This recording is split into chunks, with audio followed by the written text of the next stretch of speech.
प्रभाव हमें टॉपिक मिला था बाल विवाह का प्रभाव। ग्रुप नंबर 4 हमारे ग्रुप का नाम है रानी लक्ष्मीबाई ग्रुप।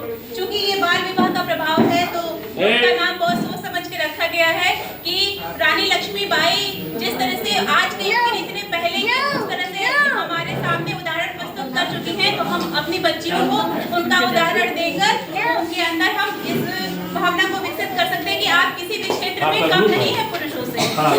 तो इसीलिए ग्रुप का नाम है रानी लक्ष्मीबाई ग्रुप। बाल विवाह का प्रभाव सबसे पहला प्रभाव हमने लिखा है शिक्षा से वंचित होना। शिक्षा से वंचित होना, अगर बाल विवाह करते हैं तो विवाह की स्थिति में बच्चा स्कूल जाने से वंचित हो जाएगा।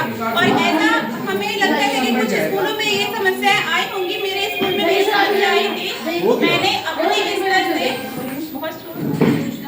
मैंने अपने स्तर से समझाने की भी कोशिश की थी, इस तरह से कि एक्ट बताया था कि ये एक्ट है, इसके तहत आपको सजा हो सकती है। तो उन्होंने क्या कहा कि अरे क्या कहा जा, हम अबे थे जब ना एक गौना कर, तो बहुत मजबूर है, बहुत मतलब अपनी मजबूरी सारी बता रही थी। तो फिर क्या किया जा सकता है, अपने स्तर से जितना प्रयास हो सकता था हमने किया। लेकिन वो बच्ची स्कूल नहीं आती थी एग्जाम में जरूर आती थी, सर्टिफिकेट चाहिए होता था तो वो एग्जाम में आती थी। तो ये बड़ी प्रॉब्लम थी।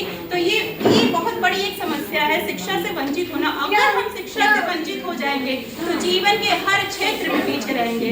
ये जो जड़ है वही कमजोर हो गई। तो शिक्षा से वंचित होना हमने सबसे पहला पॉइंट लिखा है। दूसरा है आर्थिक नुकसान। अगर महिला आत्मनिर्भर होती है तो वो किसी के सामने हाथ नहीं फैलाएगी, अपनी जो भी चीजें हैं वो हर चीज के लिए डिपेंडेंट नहीं रहेगी। तो एक तरीके से वो आर्थिक रूप से भी निर्भर नहीं है, दूसरे के ऊपर डिपेंडेंट है। तो देश का भी नुकसान होता है, आर्थिक रूप से भी नुकसान होता है। स्वास्थ्य समस्याएं निश्चित रूप से ही आएंगी। अगर कम उम्र में शादी होती है तो स्वास्थ्य समस्या का आना तय है, क्योंकि इसीलिए गवर्नमेंट ने शादी की उम्र निर्धारित की है। लड़की के लिए 18 साल और लड़के के लिए 21 साल, जिसे अभी विधेयक बनाकर बढ़ाया गया है। तो वो 21 साल कर दिया गया है लड़की के लिए और 23 साल लड़के के लिए किया गया है। वो सोच समझ कर किया गया है क्योंकि वो शारीरिक रूप से तैयार होंगे शादी के लिए। और